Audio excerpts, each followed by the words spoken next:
Programme آج اسلام میں ہم آپ کو خوش آمدید کہتے ہیں۔ ناظرین، رسول اللہ صلی اللہ علیہ وسلم کے ایک فرمان کے مطابق علم حاصل کرنا ہر مسلمان مرد عورت پر فرض ہے۔ یہی سبب ہے کہ مسلمانوں میں علم کی روایت ہمیشہ سے بہت مضبوط رہی ہے۔ ہمارے دینی مدارس اسی علمی روایت کا ایک حصہ ہیں، لیکن پچھلے کچھ عرصے سے ناظرین دینی مدارس کے حوالے سے بعض سوالات اٹھائے جا رہے ہیں۔ اس بارے میں حقیقی صورتحال کیا ہے، اسے جاننے کے لیے آج ہم نے اپنے اسٹوڈیوز میں دو ممتاز اہل علم کو مدعو کیا ہے۔ ہمارے ساتھ تشریف فرما ہیں مفتی محمد نعیم صاحب، جو کہ جامعہ بنوریہ عالمیہ سائٹ کراچی کے محتمم ہیں، یعنی پرنسپل ہیں، اس کے بانی ہیں۔ اس دارالعلوم میں کئی ہزار ملکی و غیر ملکی طلبہ زیر تعلیم ہیں۔ ساتھ میں تشریف فرما ہیں جناب جاوید احمد غامدی صاحب، جنہوں نے ساری زندگی درس و تعلیم، تحقیق و تدریس کے معاملات میں گزاری ہے۔ ساتھ میں ہمارے شرکا بھی موجود ہیں ناظرین، جو اپنے سوالات کے ذریعے سے پروگرام میں حصہ لیں گے۔ ہم پروگرام کا باقاعدہ آغاز کریں گے، لیکن پہلے لیتے ہیں ایک شارٹ بریک۔ ہمارے ساتھ رہیے گا۔ Welcome back viewers. مفتی صاحب، گفتگو کے آغاز میں چاہوں گا کہ آپ سے یہ دریافت کروں کہ مسلمانوں کے ہاں یہ جو علم کی روایت ہے، یہ کس طریقے سے مدرسوں کی روایت تک پہنچی ہے؟ مدارس کی جو روایت ہے اور علم کی روایت، یہ نبی اکرم صلی اللہ علیہ وسلم نے سب سے پہلا مدرسہ مکہ مکرمہ میں دار ارقم کے نام سے قائم کیا۔ اس کے بعد جب مدینہ طیبہ تشریف لایا تو وہاں پر ایک صفہ چبوترا تھا، اس پر طلباء کو جمع کیا اور ہاسٹل بنایا، باقاعدہ طلباء وہاں رہتے تھے۔ 60 سے 70 صحابہ رضوان اللہ علیہ اجمعین کو آپ نے تعلیم دینا شروع کی۔ اس کے بعد یہ دینی مدارس کا سلسلہ الحمدللہ مستقل چلتا ہی رہا، اور آج تک یہ مدارس جو ہے دین کی خدمات انجام دے رہے ہیں۔ پاکستان ہی کے اندر گزشتہ دنوں میں دیکھ رہا تھا 70 لاکھ حفاظ کرام اس وقت موجود ہیں پاکستان میں۔ ظاہر بات ہے کہ یہ دینی مدارس ہی کی برکت ہے۔ اس کے علاوہ دینی مدارس ہی کی برکت ہے کہ 40 سے 45 لاکھ علماء موجود ہیں، اور پوری دنیا میں اس سرزمین پاکستان سے حفاظ اور علماء جا رہے ہیں، جو تراویح بھی پڑھا رہے ہیں، امامتیں بھی کر رہے ہیں، اور لوگوں کی دینی خدمات بھی دے رہے ہیں۔ ہمارا ایک چھوٹا سا ادارہ ہے جس میں 3500 طلباء رہتے ہیں، 500 کے قریب غیر ملکی طلباء بھی ہیں، اور رہائشی طالبات بھی 500 کے قریب ہیں، ملک اور بیرون ملک کی، امریکہ، فرانس، برطانیہ، کینیڈا، تھائی لینڈ، ملائیشیا، ان تمام میں۔ اب یہ طلباء پڑھنے کے بعد اپنے ملکوں میں جاتے ہیں اور دین کی خدمات انجام دے رہے ہیں۔ یہ جامعہ بنوریہ عالمیہ اس وقت امریکہ میں بھی موجود ہے، یعنی آپ ہی کا ادارہ ہے؟ جی، اس کی ایک برانچ جی، اس کی برانچ میں۔ اور ہمارے وہ طلباء جو ہمارے یہاں سے پڑھ کر گئے ہیں اور وہ ان اداروں کو چلا رہے ہیں، یعنی کیلیفورنیا کے اندر ایک بہت بڑا ادارہ چل رہا ہے، اور یہی بچے جو امریکہ سے آئے، وہیں کے پیدا ہوئے بچے آئے اور علم دین حاصل کیا، اور حاصل کرنے کے بعد آج پھیلا رہے ہیں، یعنی پوری دنیا میں جو علم کا فروغ ہو رہا ہے۔ اس طرح اس طریقے سے ملک پاکستان کو، ظاہر بات ہے کہ قرارداد مقاصد میں سے یہ تھا کہ پاکستان کی بنیاد کیا تھی، ان مقاصد میں سے اصل مقصد یہی تھا کہ کلمہ طیبہ اور اس کے سیکھنے والوں کو، سکھانے والوں کو رواج دینا۔ افسوس اور بدقسمتی سے بات یہ ہے کہ کسی دور میں بھی ہماری حکومتوں نے مدارس کی مخالفت ہی کی ہے، کبھی ایسا نہیں ہوا کہ ان کی موافقت میں بیان دیا۔ اس پہ ہم مفتی صاحب آئیں گے۔ میں چاہ رہا تھا کہ اس وقت کچھ ذرا تاریخی پس منظر بھی ہم سمجھنے جا رہے۔ صاحب یہی سوال میں چاہوں گا کہ آپ سے کروں کہ ہمارے ہاں یہ جو مدرسوں کی روایت ہے، ہم یہ دیکھتے ہیں کہ ابتداءً ہمارے یہاں جو بڑے اہل علم تھے، امام ابو حنیفہ یا امام شافعی، امام مالک، امام احمد بن حنبل یا اور دیگر جو اہل علم تھے، وہ اس ٹریڈیشن سے نہیں آئے۔ تو یہ اس وقت کیا رواج تھا، کیا طریقہ تھا اسلاف میں؟ اس کا تعلق تمدنی ارتقاء سے ہے. دیکھیے بات یہ ہے کہ ہمارے ہاں بھی اور دنیا کی دوسری قوموں میں بھی ایک زمانہ ایسا گزرا ہے جس میں لوگ بالعموم تعلیم اس طرح کے مدرسی نظام میں نہیں پاتے تھے. آپ نے دیکھا ہوگا کہ خود ہمارے ہندوستان میں ایسا ہوا ہے کہ بہت سے اہل علم نے اپنے والد سے مثال کے طور پر عربی فارسی پڑھ لی, اپنے چچا سے پڑھ لی, عام طریقہ قریبی اعزاء سے جو ان میں علماء تھے کچھ تحصیل کر لی. پھر اس کے بعد وہ دیکھتے تھے کہ اب کسی فن کا کوئی باہر کہاں رہتا ہے, اس کے پاس پہنچ جاتے تھے, پھر اس سے وہ فن سیکھتے تھے. تو یہ روایت ہمارے ہاں بھی رہی اور صرف ہمارے ہاں ہی نہیں بلکہ دنیا کی دوسری قوموں میں بھی ایک زمانہ تمدنی لحاظ سے ایسا گزرا ہے جس میں اسی طریقے سے لوگ علم حاصل کرتے تھے. مدرسہ یا اسکول جس طریقے سے اس زمانے میں منظم ہوا ہے یہ اس زمانے میں نہیں تھا. رسول اللہ صلی اللہ علیہ وسلم نے بھی ظاہر دار ارقم میں لوگوں کو اگر تعلیم دی تو اس کی نوعیت اس طرح کی نہیں تھی کہ لوگوں نے داخلہ لیا ہوا ہے اور ان کی کوئی باقاعدہ کلاس ہوتی ہے اور کوئی باقاعدہ امتحانات ہوتے ہیں. رسالت میں آپ صلی اللہ علیہ وسلم سے لوگ دین سیکھتے تھے. صفہ میں بھی اگر صحابہ اکرام کی آپ نے تربیت یا تعلیم کا اہتمام کیا تو وہ بھی غیر رسمی طریقے ہی سے ہوا. بعد کے زمانوں میں بھی اگر آپ تاریخ کو دیکھیں تو آپ بھی دیکھیں گے کہ مثال کے طور پر سیدنا عبداللہ بن عمر ہیں, سیدنا عبداللہ بن عباس ہیں, سیدنا عبداللہ بن مسعود ہیں, ان سب کے ہاں لوگ آتے تھے اور ان سے تحصیل علم کرتے تھے. صحابہ کرام کے شاگردوں کی ایک بڑی تعداد ہے جس کا ذکر ہم رجال کی کتابوں میں پڑھتے ہیں. انہوں نے تفسیر کی تعلیم حاصل کی, انہوں نے حدیث کی تعلیم حاصل کی. بعد میں جب فقہ کے مدارس قائم ہو گئے تو اپنے اساتذہ سے انہوں نے اسی طریقے سے اسلامی قانون کے بارے میں بھی تعلیم حاصل کرنا شروع کی. پھر مدارس سے فقہ بنتے چلے گئے جس میں ایک آدمی محسوس کرتا تھا کہ اچھا میں یہاں سے ایک بات سیکھ سکتا ہوں, ایک دوسرے مدرسہ فقہ کے نقطہ نظر کو میں کسی دوسری جگہ جا کے سیکھ سکتا ہوں. آپ دیکھیے ہمارے جو بڑے ائمہ ہیں ان میں سے بہت سے ایک دوسرے کے شاگرد ہیں. امام شافعی نے امام مالک سے استفادہ کیا ہے, امام احمد بن حنبل نے امام شافعی سے استفادہ کیا ہے. تو یہ روایت ہمارے ہاں بڑی قدیم روایت رہی ہے اور اس زمانے کے حالات کے لحاظ سے یہ علم حاصل کرنے کا بہترین طریقہ تھا. آپ یہ دیکھیے کہ یہ جو آپ کی جامعات ہیں, جامعہ ازہر ہے مثال کے طور پر 1200 سال پہلے قائم ہوئی, اسی طرح سے جامعہ کیروان ہے, اسی طریقے سے جامعہ احمد بن طولون ہے, اس طرح کی بہت سی جامعات ہیں. ان کی بھی اگر آپ تاریخ کا مطالعہ کریں تو آپ کو معلوم ہوگا کہ ان میں طلبہ آتے تھے, جلیل القدر اساتذہ اور اہل علم کی خدمات میسر ہوتی تھیں اور وہ جس طرح مسجد میں بیٹھ کے تعلیم حاصل کی جاتی ہے اسی طریقے سے ایک استاد سے ایک فن سیکھ لیتے تھے, دوسرے استاد سے دوسرا فن سیکھ لیتے تھے. امام مالک کے بارے میں آپ نے پڑھا ہوگا کہ انہوں نے ایک لمبے عرصے تک بہت سے لوگوں کو اپنی کتاب موطا خود پڑھائی. ظاہر ہے کہ وہ بھی ایک تعلیم تدریس کا طریقہ تھا جو انہوں نے اختیار کر رکھا ہوا تھا. ہندوستان میں مدرسوں میں کب تبدیل ہوئی؟ میں وہی عرض کر رہا تھا کہ ہمارے ہاں تو اصل میں یہ جتنی بھی اس طرح کی صورتحال تھی یہ ایک پوری تاریخ رکھتی ہے اپنے پس منظر میں, اور اس میں بعض اوقات ایسا بھی ہوتا تھا کہ کوئی صاحب علم اس کو آپ کہہ سکتے ہیں کہ مدرسے سے ملتی جلتی صورت دے دیتے تھے, یعنی ان کے یہاں طلبہ آ جاتے تھے. بعض اہل علم کے بارے میں ہمیں یہ معلوم ہے کہ وہ ان کے اخراجات بھی خود اٹھا لیتے تھے. مثال کے طور پر آپ نے غالب کے خطوط میں بہت ذکر پڑا ہوگا مفتی آزردہ کا. تو ان کا عام طریقہ یہ تھا کہ وہ عدالت سے فارغ ہوتے, مسجد میں بیٹھ جاتے, طلبہ کو درس دیتے. بہت سے علوم فنون کے وہ ماہر تھے, بڑے علماء میں ان کا شمار ہوتا تھا اور طلبہ کی کفالت بھی خود کرتے تھے.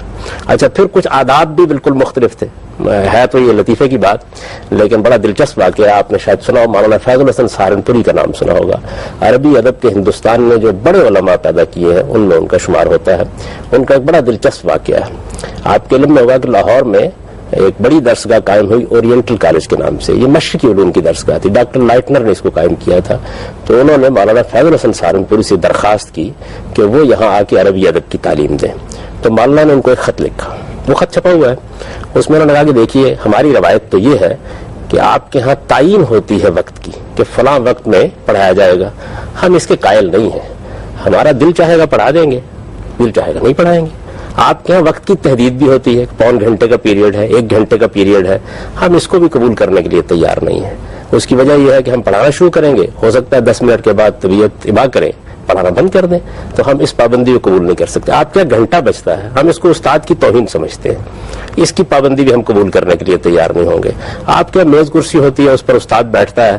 ہمارے لیے تو یہ کہ پلنگ ہو, حقہ ہو, ہم وہاں لیٹیں گے, جی چاہے گا بیٹھ کے پڑھا دیں گے, جی چاہے گا اونگتے ہوئے پڑھا دیں گے. اگر طبیعت آمادہ ہوگی تو سو بھی جائیں گے. طلبہ کو البتہ یہی حکم ہوگا کہ اس دوران میں انتظار کریں. تو آپ اندازہ کیجئے علم دوستی کا کہ ڈاکٹر لائٹن نے ان کی یہ تمام شرائط قبول کر لی اور اورینٹل کالج کے پہلے صدر شعبہ عربی تھے.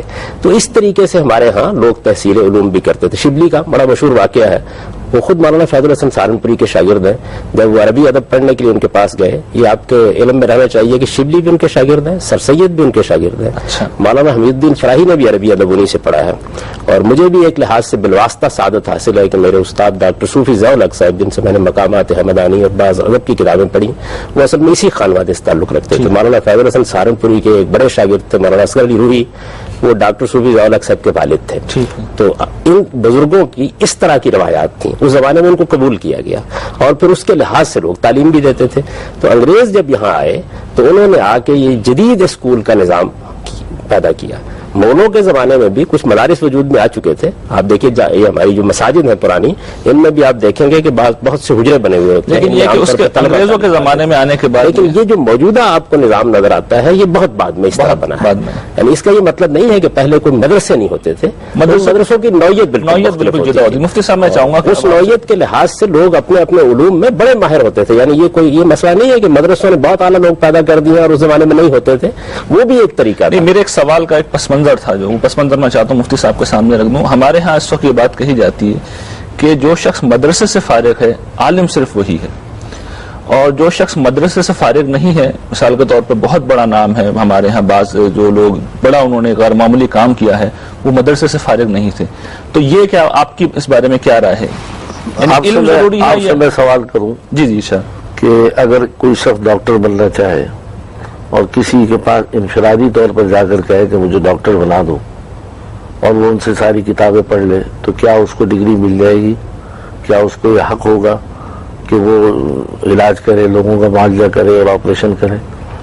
مدارس کے قیام کا مقصد یہ ہوتا ہے کہ وہاں اپنے اساتذہ کی صحبت ملتی ہے، طلباء سے ایک دوسرے سے لیکن اس پس منظر میں تو پھر ہمارے نا امام ابو حنیفہ جو ہیں وہ کوئی عرض کیا نا، جیسے حضرت غامدی صاحب نے فرمایا، اس زمانے میں نوعیت یہ تھی کہ لوگ جا کر سیکھا کرتے تھے اور ان کو شوق بھی ہوتا تھا، ذوق بھی ہوتا تھا کہ جا کر سیکھیں، اپنی زندگیوں کو وقف کیا ان حضرات نے. آج یہ دور نہیں، آج مادی دور ہے. ایک ایک کتاب پڑھنے کے لیے آپ مختلف فنون کے غامدی صاحب کے پاس لاہور جائیں، ایک کتاب پڑھنے کے لیے آپ جو ہے حیدرآباد جائیں، یہ ناممکن ہے. اس لیے پھر دوسری بات یہ کہ اس زمانے کے اعتبار سے وہ ٹھیک تھا. اس زمانے میں اگر کوئی شخص انفرادی طور پر پڑھتا ہے تو پھر یہ ہوتا ہے کہ وہ اس کی گمراہی کے چانس زیادہ ہوتے ہیں اپنے اساتذہ کی صحبت نہ ہونے کی وجہ سے.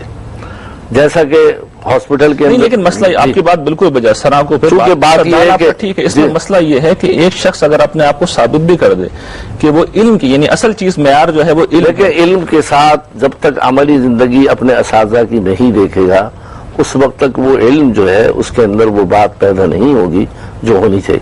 اب مثلا فتویٰ دینا ہے، اب فتویٰ دینے کے لیے ہمارے یہاں کیا ہے کہ اسی وقت تو ایک آدمی کسی استادوں سے سیکھ لے فتویٰ دے دے، وہ مفتیوں کی صحبت میں بیٹھے گا، کئی سال وہ افتاء کرے گا اور فتوے دے گا، تمرین کرے گا، بڑے اساتذہ اس کو چیک کریں گے، اس کے بعد اس کو کبھی اختیار دیں گے کہ جی اب آپ مفتی ہیں اور آپ کو یہ حق ہے کہ آپ لوگوں کو فتویٰ دے سکتے ہیں. یعنی آپ کا کہنا یہ ہے کہ گمراہ ہونے کا امکان اس میں رہتا ہے؟ اس میں رہتا ہے. مدارس کی میرا اس میں سوال یہ ہے کہ اگر ایک شخص اپنے علم کو ثابت کر دے، دلیل سے بات کہے، تو کیا اس کے بارے میں بھی بہت ساری چیزیں دلائل سے ثابت نہیں ہوتی، اس کے لیے صحبت کا بھی اثر ضروری ہوتا ہے. مثلا میں آپ کو ایک مثال دوں، حضور صلی اللہ علیہ وسلم حضرت علی کرم اللہ وجہہ کا قول ہے کہ اگر دین کا تعلق عقل سے ہوتا تو میں موضوع پر نیچے مسح کرتا. آپ کو معلوم ہے کہ وہ موضوع پہنا ہوا ہو تو مسح اوپر کیا جاتا ہے، حالانکہ میل نیچے لگتی ہے لیکن مسح اوپر ہو رہا ہے.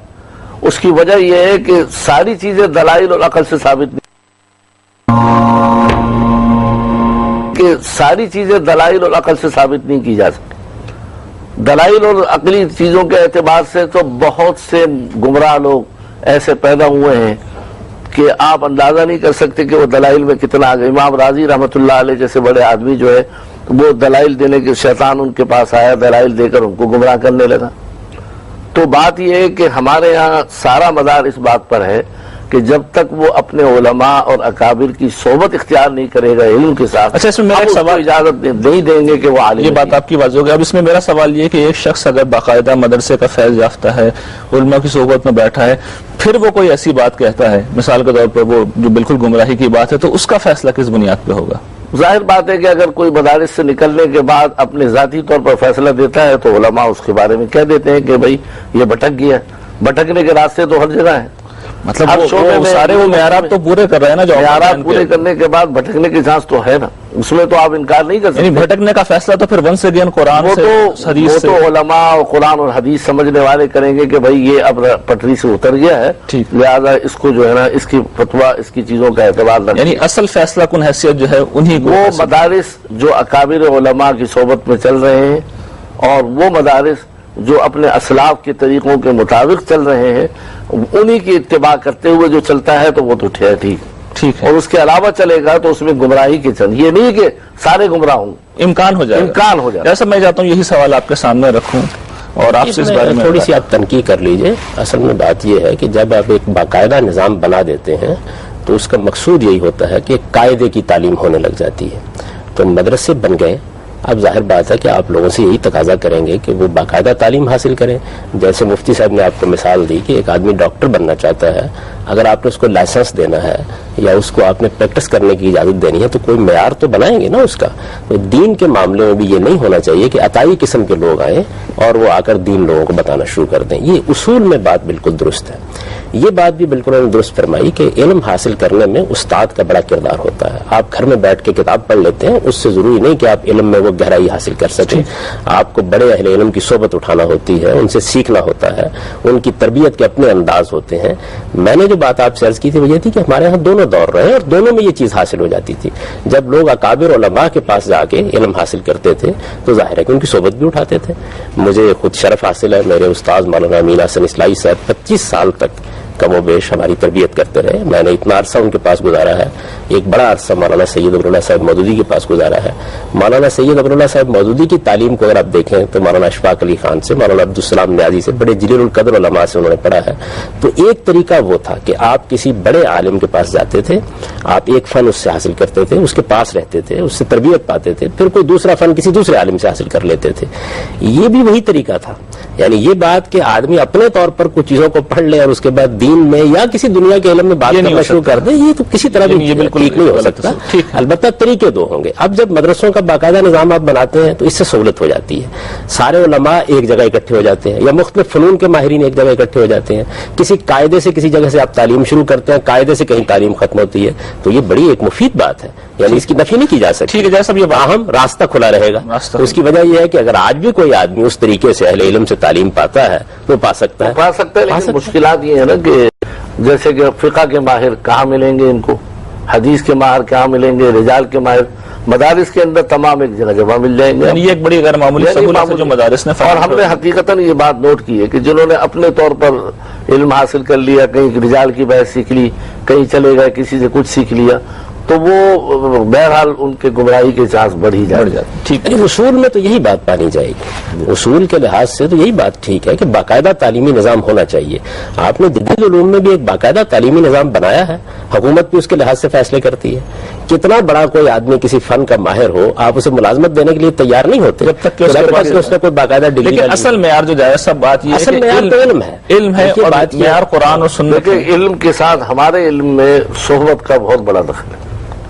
ٹھیک ہے, مسائل کو سمجھنا, فروعی مسائل میں آنا, یہ ہر آدمی اپنے طور پر نکلے گا, رکھے گا تو بہت مسائل. اچھا, ایک دوسرا میں چاہتا ہوں دونوں چیزیں. میں نے تو اس لیے عرض کیا نا آپ سے کہ دیکھیے صحبت اٹھانے کے لیے دونوں طریقے ہیں. آپ کسی مدرسے میں چلے گئے, آپ کسی صاحب علم کی صحبت میں آپ نے کچھ, وہ کتاب کی بات نہیں کر رہے. مقصد یہ کہ عالم کہلانے کے لیے اس دور کے اندر ہم اسی وقت کہیں گے جب وہ کسی مدرسے یا کسی بڑے اکابر علماء کہ ان کی ہاتھ ہو اور انہوں نے باقاعدہ ڈگری دی اور انہوں نے کہا ہو کہ واقعتاً یہ اس قابل ہے کہ یہ عالم کہہ سکتے ہیں ان کو, تو پھر ہی کہا جائے.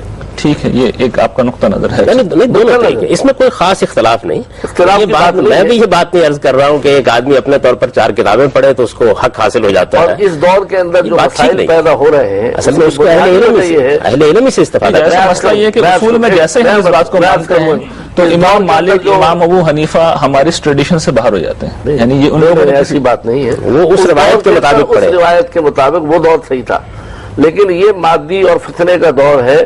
اس کے اندر ہر طبقہ اگر اس طریقے سے کتابیں پڑھ کر اور مسائل بتانے شروع کر دے گا, اب میں ایسے ایسے لوگ سن رہا ہوں جو دین کی باتیں کر رہے ہیں، جو ساری زندگی گانا گاتے رہے اور اب میڈیا جو ہے ان کو جو ہے وہ اسلامیات اور دین پڑھانے کے لیے مقرر کر رہا ہے، اور وہ کسی مدرسے میں پڑھا نہیں، گانا گاتے رہے اور اب آ کر وہ جو ہے وہ دین کا درس دے رہے ہیں۔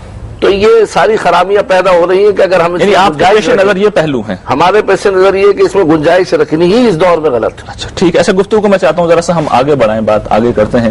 کیا خیال ہے ڈاکٹر صاحب، یہ ہے صورت؟ جی اس میں میں تائید کرتا ہوں اس بات میں کہ ایسے لوگ جن کا دین کا علم بہت ناقص ہے، جنہوں نے چند سنی سنائی باتیں اپنے ہاں اخذ کر رکھی ہوتی ہیں، وہ 2-4 اردو کی کتابیں پڑھ لیتے ہیں اور اس کے بعد وہ دین بتانا شروع کر دیتے ہیں، اس میں ضرور احتیاط کرنی چاہیے۔ لیکن آپ یہ دروازہ نہیں بند کر سکتے کہ ایک آدمی مدرسے میں نہیں گیا لیکن اس نے اکابر اہل علم سے فنون پڑھے ہیں، علوم پڑھے ہیں، اپنے طور پر تحصیل کی ہے، اس میں بھی یہ چیز حاصل ہو جاتی ہے۔ البتہ یہ ضروری ہے کہ اس طرح کا جو بھی آدمی کوئی تحقیق کا یا علمی کام کرنا چاہتا ہے، اس کا ایک پورا پس منظر ہو علمی تحصیل کا۔ وہ پس منظر اس نے انفرادی طور پر اساتذہ کی صحبت میں رہ کے حاصل کر لیا یا کسی مدرسے میں تعلیم پا کے حاصل کر لیا۔ اس میں کہوں گا کہ اس دور کے اندر اس دوسری چیز کو جائز یعنی نہ اجازت دی جائے تو بہتر ہے، کیونکہ جو اپنے طور پر پڑھنے کے بعد جو حاصل کر رہے ہیں وہ بہت ہی زیادہ مسائل پیدا کر رہے ہیں۔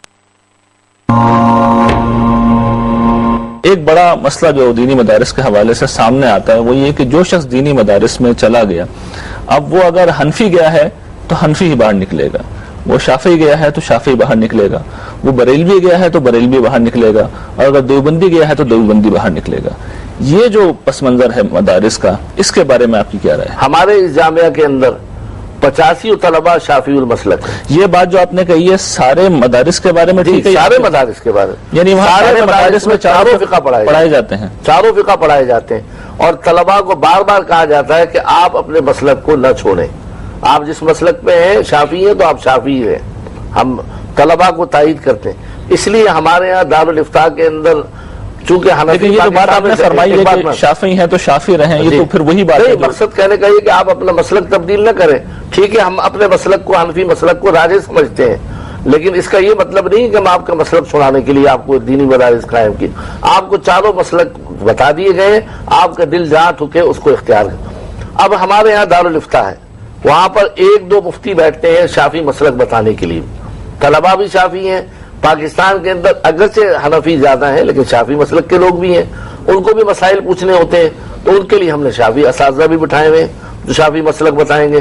تو مدارس میں چاروں فقہ پڑھائی جاتی ہیں اور اس میں کوئی اختلاف نہیں ہے، اور اختلاف اگر ہے بھی تو بعض جزوی اور فروعی مسائل میں اختلاف ہے، اور یہ کوئی بڑا اختلاف نہیں ہے کہ ہاتھ اٹھا لیا نہیں اٹھایا، رفع دین کیا یا نہیں کیا۔ اختلاف کے دوسرے پہلو کو لے لیتے ہیں کہ بریلوی دوسرا دیوبندی اور بریلوی کا مسئلہ آپ نے اہل حدیث بھی اس میں شمار کر لیا۔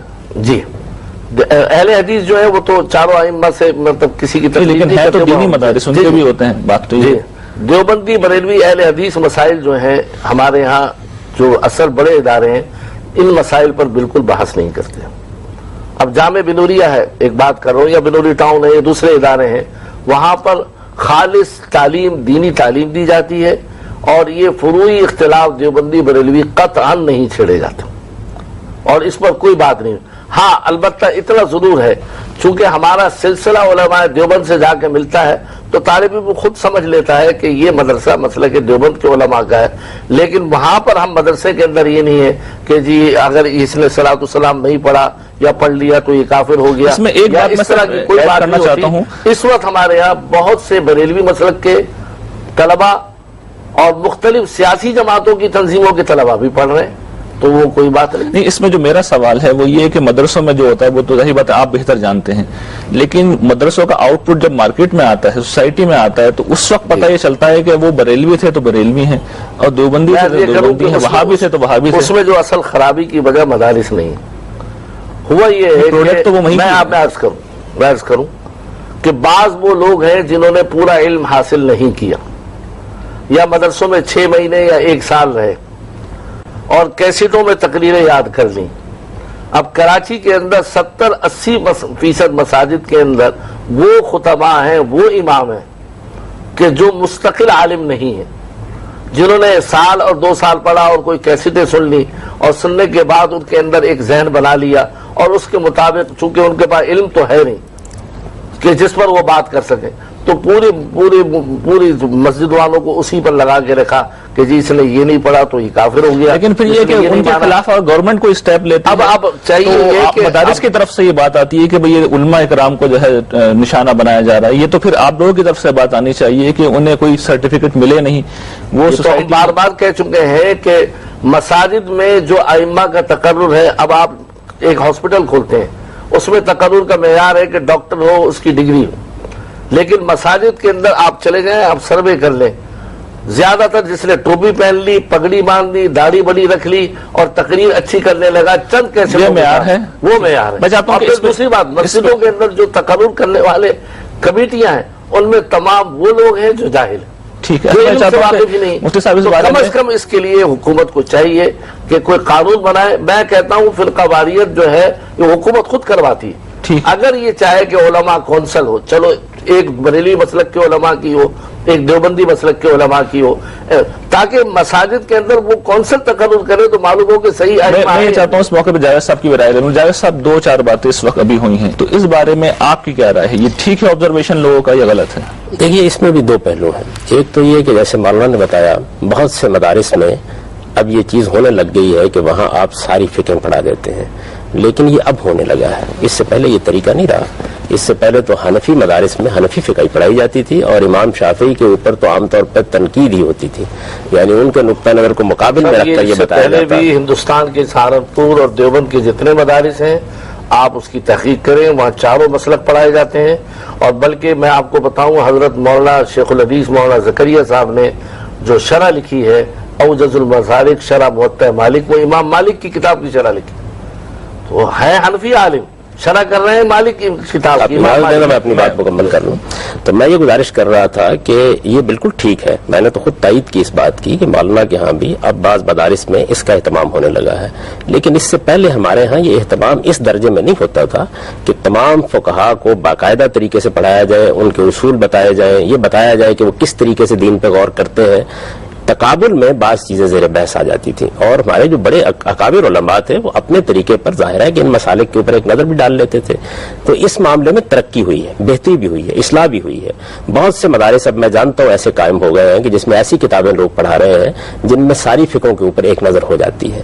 یہ بالکل ٹھیک ہے اپنی جگہ, لیکن ظاہر بات ہے کہ ہمارے ہاں تقلید کے اصول کو عام طور پر مانا جاتا ہے. اہل حدیث کے علاوہ باقی ظاہر بات ہے کہ دیوبندی ہوں, بریلوی ہوں, دوسرے لوگ ہوں, وہ تقلید کو بطور ایک اصول کے مانتے ہیں. جب آپ تقلید کو بطور ایک اصول کے مانتے ہیں تو پھر آپ یہی تعلیم دیں گے ایک آدمی کو کہ اگر تم شافعی ہو تو تمہیں شافعی ہی رہنا چاہیے, اگر تم حنفی ہو تو تمہیں حنفی ہی رہنا چاہیے, مالکی ہو تو تمہیں مالکی ہی رہنا چاہیے. یہ تقلید کے اصول کا لازمی تقاضا ہے. یعنی اگر آپ کو گفتگو کرنی ہے تو اس اصول کی صحت اور عزم صحت پہ کر سکتے ہیں, لیکن جو لوگ اس اصول کو مانتے ہیں وہ یہی تعلیم دیں گے. یہ تو کسی حال میں بھی وہ اجازت نہیں دیں گے کہ ایک آدمی اگر حنفی ہے تو وہ اپنا مسلک تبدیل کر لے, کیونکہ مسلک کے تبدیل کرنے کے لیے تو پھر آپ کو استدلال پر رائے قائم کرنی ہوگی. تقلید کا اصول آپ کو اس کی اجازت نہیں دیتا. تو ہمارا جو اس وقت دینی علم ہے اس میں کم سے کم حنفی جتنے بھی مدارس یہاں موجود ہیں, شافعی مدارس میں بھی یہی صورتحال ہے, اسی طریقے سے باقی مدارس میں بھی, اس میں تقلید کو بطور ایک اصول کے مانا بھی جاتا ہے, دینی اصول کے. تقلید کو بطور ایک اصول کے مانا بھی جاتا ہے, دینی اصول کے پڑھایا بھی جاتا ہے. اور اس میں یہ بات بتائی جاتی ہے کہ کسی آدمی کے لیے یہ بات جائز نہیں ہے کہ وہ ایک مسلک سے دوسرے مسلک کی طرف عدول کرے, ایک مسلک کو چھوڑ دے اور دوسرا مسلک اختیار کر لے. یہ معاملہ مذہب میں تو ہو سکتا ہے کہ آدمی عیسائی سے مسلمان ہو جائے, لیکن یہ نہیں ہو سکتا کہ وہ حنفی ہوتے ہوئے شافعی مسلک اختیار کرے. یہ چیز اچھی نہیں سمجھی جاتی, بلکہ اس کو ناجائز قرار دیا جاتا ہے. اب ظاہر ہے کہ جب یہ تعلیم آپ دیں گے تو اس تعلیم کے بعد یہ کیسے ممکن ہو سکتا ہے کہ ایک آدمی شافعی ہو اور وہ پھر حنفی بن کے نکل کھڑا ہو, حنفی اور شافعی بن کے نکل کھڑا ہو. تقلید کے اصول کو یا تو آپ مانیں گے یا پھر اس تقلید کے اصول کو نہیں مانیں گے. تو تقلید کے اصول کو جب تک مانا جائے گا نتیجہ یہی نکلے گا. اس میں جیسا میں چاہتا ہوں کہ تقلید کے اصول پہ تفصیل سے بات ہو, لیکن اس سے پہلے ہم اپنے شرکا سے کچھ سوالات لے لیتے ہیں. یہ گفتگو جی آپ لوگوں نے سماعت فرمائی, ہمارے اہل علم کی رائے, اس حوالے سے کچھ سوالات اگر آپ کرنا چاہیں یا آپ لوگوں کے ذہن میں کوئی بات, میں چاہتا ہوں کہ آپ جو ہے آپ کا سوال جناب. موجودہ جو جاوید صاحب نظام تعلیم ہے مدارس کا, اس میں آپ کیا سمجھتے ہیں کہ کس نہج پر اس کو مزید بہتری کی طرف لے جایا جا سکتا ہے؟ یہ پہلی بات جو میں بڑے ادب کے ساتھ عرض کروں گا وہ یہ ہے کہ دینی تعلیم اختصاصی تعلیم ہے. یہ ایسے ہی ہے جیسے آپ ایک آدمی کو ڈاکٹر بناتے ہیں, ایک آدمی کو انجینئر بناتے ہیں, اسی طریقے کی اختصاصی تعلیم آپ دین میں دیتے ہیں. اختصاصی تعلیم کے لیے میرے نزدیک یہ لازم ہے کہ اس میں پہلے براڈ بیس تعلیم دی جائے, عمومی تعلیم دی جائے. عمومی تعلیم بالکل ایسے ہی جس طریقے سے آپ ایک بچے کو ڈاکٹر بنانا چاہتے ہیں تو آپ ڈاکٹری کے کسی اسکول میں نہیں بھیجتے, آپ اسے عام تعلیم کے ایک مدرسے میں ڈالتے ہیں. وہ اس عام تعلیم میں 12 سال تک کم و بیش بہت سے مضامین پڑھتا ہے. 8ویں جماعت میں جا کر آپ کہیں اس کو یہ موقع دیتے ہیں کہ اگر اس میں انجینئرنگ میں جانا ہے تو چند مضامین کا اضافہ کر لے یا چند مضامین دوسرے رکھ لے. اسی نوعیت سے آپ دوسرے بہت سے نقطہ ہے نظر کو بھی اس میں اختیار کرتے ہیں. 12 سال کی براڈ بیس تعلیم کے بعد پھر ایک آدمی میڈیکل کالج میں جاتا ہے. میرا ذاتی احساس یہ ہے کہ ہمارے دینی مدارس میں بھی یہ اصلاح ہونی چاہیے, یعنی دینی تعلیم کی ابتدا 12ویں جماعت کے بعد کی جانی چاہیے, بالکل ایسے ہی جیسے آپ ڈاکٹری کی انجینئرنگ کی تعلیم کی ابتدا کرتے ہیں, تاکہ طالب علم خود فیصلہ کرے اس موقع کے اوپر مجھے دین کا عالم بننا ہے یا مجھے کوئی اور طریقہ اختیار کرنا ہے. پہلے 12 سال تک ہر حال میں آپ کو عمومی تعلیم دینی چاہیے. عمومی تعلیم کے مدارس میں آپ یہ کر سکتے ہیں کہ جس طرح بعض مدارس میں آپ پری انجینئرنگ کے طلبہ کو ایک کمبینیشن کہتے ہیں وہ اختیار کر لیں, اسی طرح پری میڈیکل کے طلبہ کو آپ کہتے ہیں کہ وہ چند مضامین اپنے ہاں دوسرے اختیار کر لیں. آپ ہیومینٹیز کے طلبہ کو یہ کہتے ہیں کہ وہ اس نوعیت کے مضامین رکھ لیں. تو آپ یہ کر سکتے ہیں کہ اپنے تمام مدارس میں جتنے بھی آپ کے دنیوی علوم کے مدارس ہیں ان میں 8ویں جماعت کے بعد لوگوں کو اس بات کا حق دے دیں کہ وہ دینیات گروپ بھی اختیار کر لیں. اس میں عربی زبان اور بعض اس طرح کی بنیادی چیزیں ان کو پڑھا دی جائیں جس کے بعد وہ اختصاصی تعلیم حاصل کر سکیں. اس کے نتیجے میں ہمارے ہاں دینی اور دنیوی تعلیم کی تفریق ختم ہو جائے گی, اور یہ میرے نزدیک ضروری ہے کہ ختم ہو جائے. یعنی دینی تعلیم اختصاص کے درجے میں ہونی چاہیے جا کے. جب 12ویں جماعت کے بعد دیوبندی اپنے مدارس قائم کریں, بریلوی اپنے مدارس قائم کریں, تو اور نقطہ نظر کے لوگ چاہتا ہوں کہ ان کا سوال لے لوں پہلے. ایک آدمی جب دینی مدرسے میں دینی تعلیم ہی حاصل کرنے کے لیے آ رہا ہے تو اس کو پھر یہ کہنا کہ جی وہ 12 سال تک دنیاوی علوم حاصل کرے, پھر 12 سال وہ عالم ہے, 25 سال کی عمر میں جا کر وہ فارغ ہوگا. دنیا کے باقی لوگ آپ ایسے ہی کرتے ہیں. آپ ڈاکٹر بنانا چاہتے ہیں طالب علم کو, میں ان کا جواب پورا ہو جائے گا تو وہ میں دونوں باتیں لے لیتا ہوں. میں چاہتا ہوں بات اپنی پوری کر لیں, اس کے بعد پھر میں آپ کی طرف آ جاؤں. دیکھیے میں جو گزارش کر رہا ہوں کہ اختصاصی تعلیم کے لیے ایک طالب علم کو آپ ڈاکٹری کے مدرسے میں بھیج دیں, یہ بالکل خلاف عقل ہے. یعنی اس کو پہلے عمومی تعلیم پانی چاہیے تاکہ سوسائٹی سے اس کا تعلق قائم ہو, عمومی مضامین کو وہ سیکھ لے. میں وہ جواب پورا کرنے اجازت دیں تو میں اپنی بات پوری کر لوں.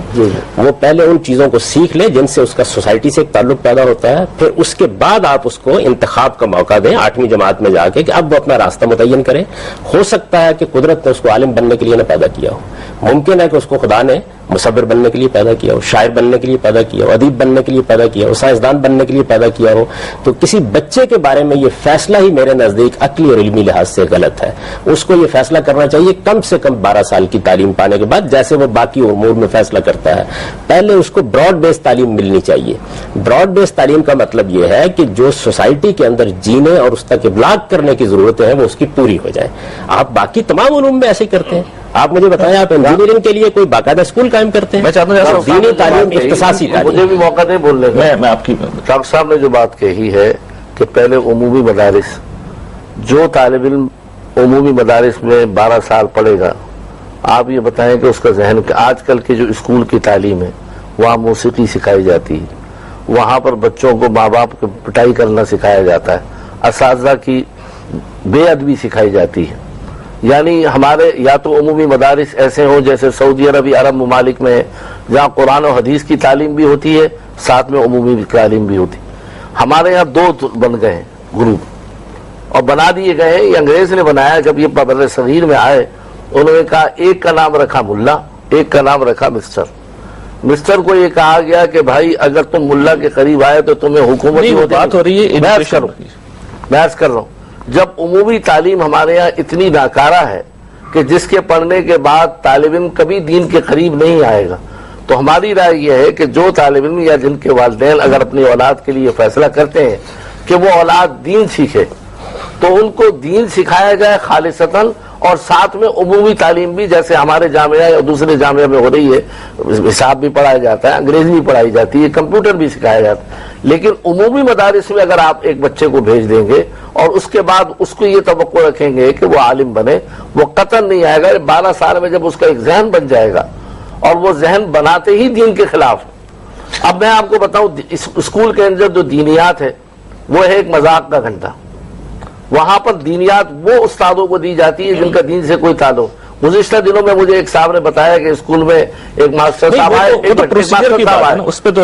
صاحب آئے آ کر کہنے لگے کہ جی آج اذان کا سب ہوگا, سب نے ککڑو اذان دینا. یہ میرا مقصد کہنے کا یہ ہے عمومی مدارس کے اندر جب تک نصاب تعلیم جس طریقے سے دینی مدارس کے لیے کہا جا رہا ہے کہ ان کے اندر عمومی تعلیم, ان کی بات ذرا مختلف ہے, میں چاہتا ہوں ان کی بات واضح کر دوں. جو میں سمجھا ہوں وہ یہ کہہ رہے ہیں کہ دین اور دنیا کے نظام کی جو دوئی ہے وہ کوئی حد نہیں, لیکن میں آپ سے عرض کرتا ہوں اس معاملے میں مولانا ابو الحسن علی ندوی کہتے ہیں کہ یہ عہد غلامی کی بدعت ہے. یعنی یہ جاوید صاحب نہیں کہہ رہے, یہ ابو الحسن علی ندوی کہہ رہے ہیں. میں آپ کو ایک اور نام بتاتا ہوں, ٹکڑا دخل کیا پورا جملہ تو پورا, میں آپ کو پوری کتاب کا نام بتاتا ہوں. دیکھیے مولانا مناظر احسن گیلانی کا, مولانا مناظر احسن گیلانی نے جن کا آپ حوالے میں انہوں نے مدرسہ قائم کیا ہے یا اسکول قائم کیا. میری بات سن لیجیے, مولانا مناظر احسن گیلانی نے اس موضوع پہ پوری کتاب لکھی ہے وحدت تعلیم, اور وہ ان کا بھی یہی نقطہ نظر ہے. وحدت تعلیم کا کوئی ہم انکار نہیں کرتے, لیکن جب عمومی مدارس میں 12 سال ایک لڑکا پڑھے گا اس کو قطعاً جو ہے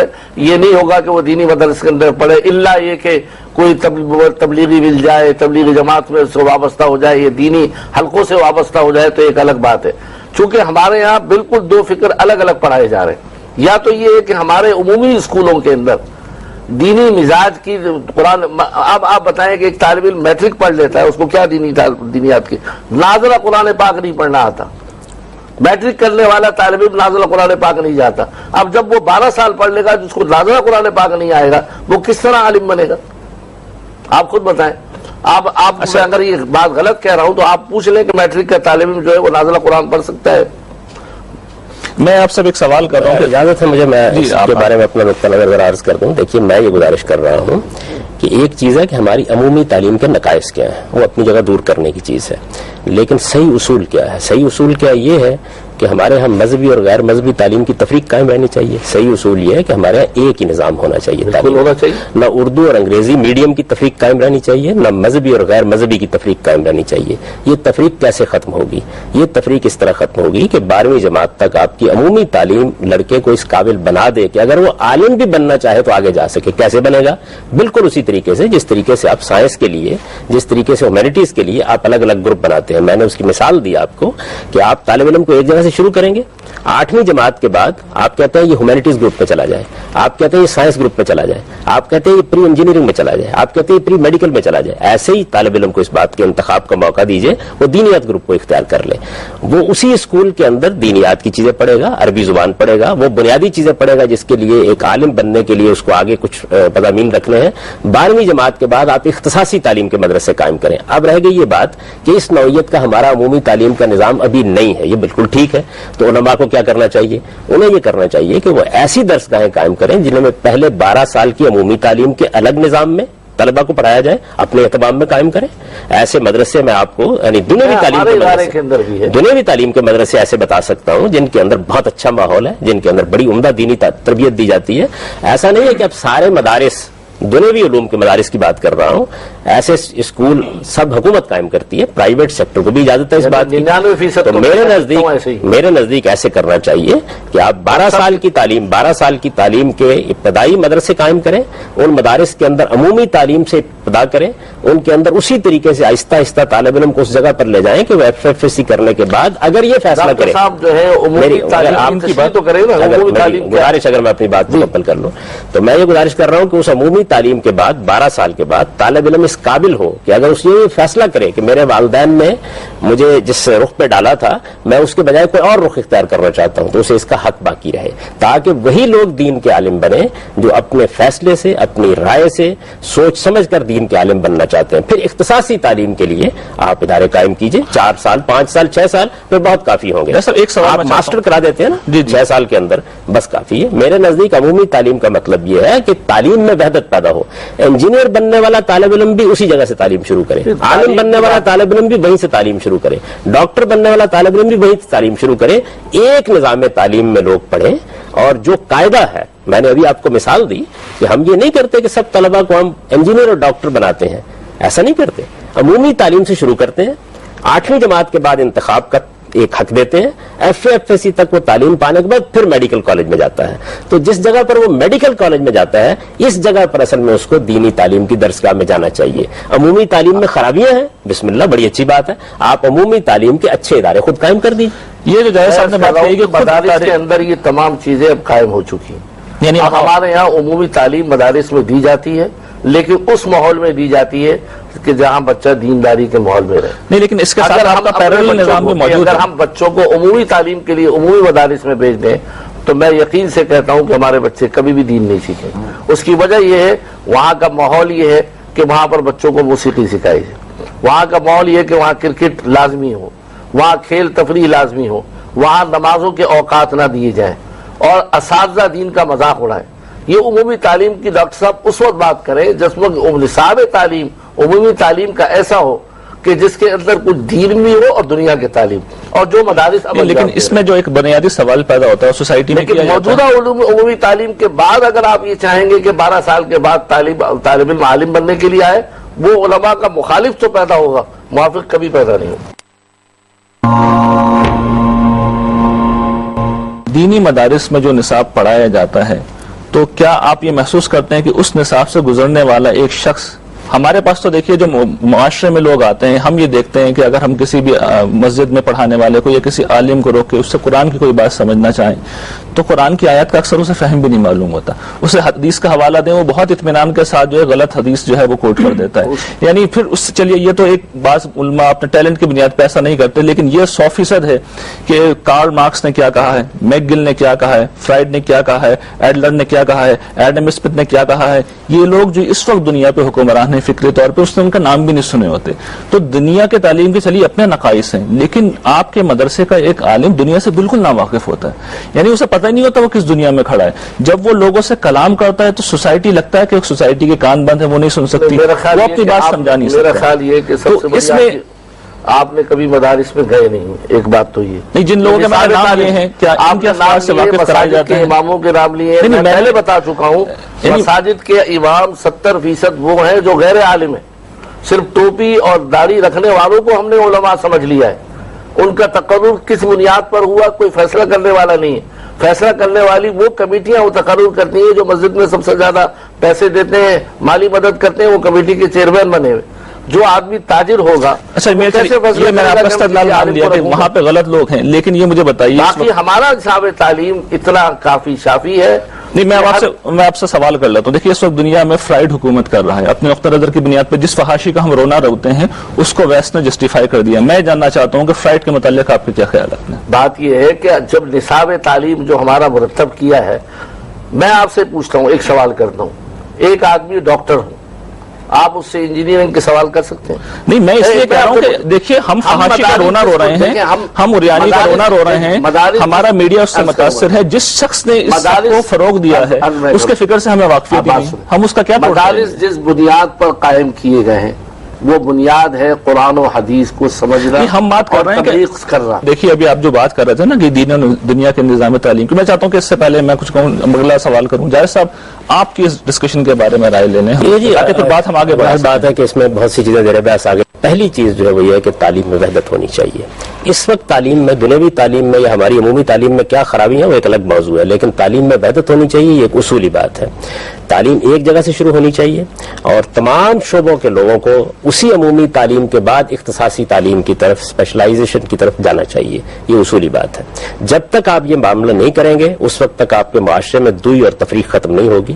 علماء میں اور عام لوگوں کے مابین جو اس وقت ابلاغ کے رشتے منقطع ہوئے ہیں یہ کبھی اپنی جگہ پر استوار نہیں ہوں گے اور ہم ایک اور زبان بولتے رہیں گے، دوسرے لوگ ایک اور زبان بولتے رہیں گے. ہماری عمومی تعلیم کو بہتر ہونا چاہیے.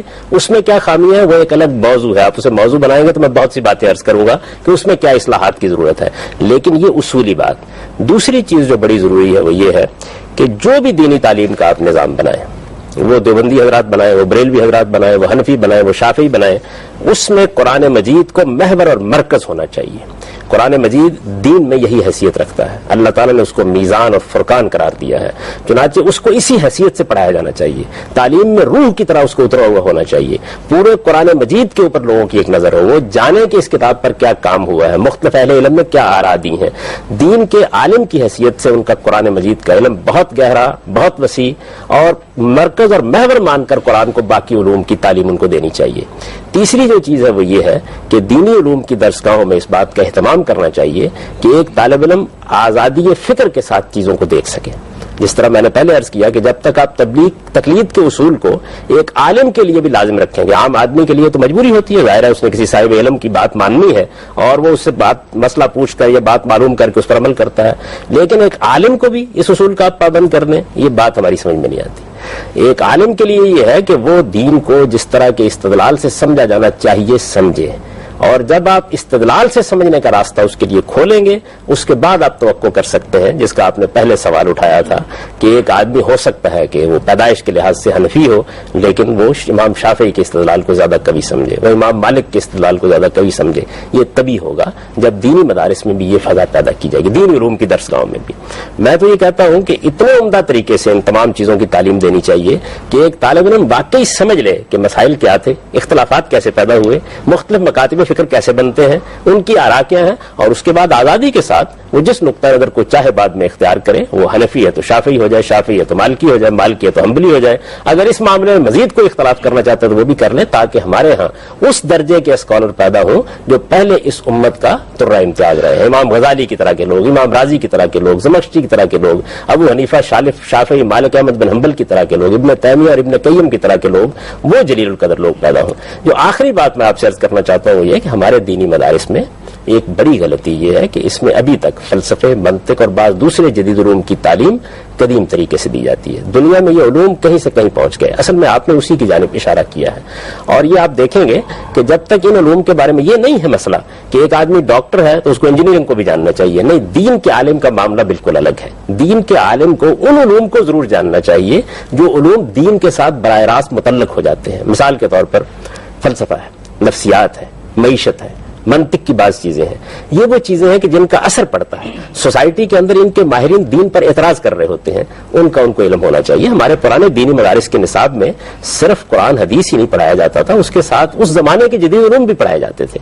تو اس میں بھی تبدیلی آنی چاہیے کہ جدید علوم کا اتنا فہم, جیسے آپ نے فرائڈ کا ذکر کیا, ایڈلر کا ذکر کیا, مارکس کا ذکر کیا, یعنی ان لوگوں نے جو کام کیا ہے اس کام پہ اصولی نظر ہونی چاہیے. یہ دنیا کے باقی علوم میں بھی اختیار کیا جاتا ہے, یعنی دنیا میں جو تعلیم دی جاتی ہے اس کا اہتمام کرنا چاہیے. آپ یہ دیکھیے ابھی پچھلے دنوں ہمارے ایک بڑے جلیل القدر عالم زاہد الراشدی صاحب, انہوں نے ایک بڑا طویل سلسلہ مضامین لکھا اور اس میں انہوں نے علماء کو مخاطب کر کے کہا کہ از راہ کرم مدافعت کے انداز سے نکلیے اور یہ دیکھیے کہ اس وقت کی ضرورتیں کیا ہیں. آپ کو زبانوں کا کیا علم ہونا چاہیے, آپ کو جدید چیزوں سے کتنی واقفیت ہونی چاہیے, سوسائٹی کے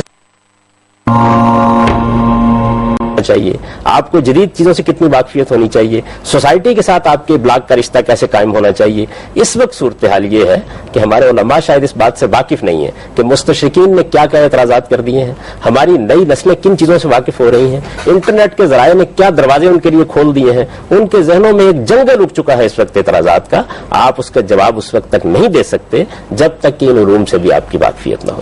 تو میرے نزدیک یہ چند باتیں ہیں جن کا لحاظ کرنا چاہیے. ہمارے دینی مدارس بڑی اچھی خدمت انجام دے رہے ہیں, کسی کا استخفاف مقصود نہیں ہے, لیکن یہ بنیادی خامیاں ہیں اس نظام میں, اور جب تک یہ خامیاں دور نہیں ہوتی اس وقت تک آپ کوئی توقع نہیں. میں آپ دونوں مہمانوں کا بہت شکریہ ادا کرنا چاہوں گا.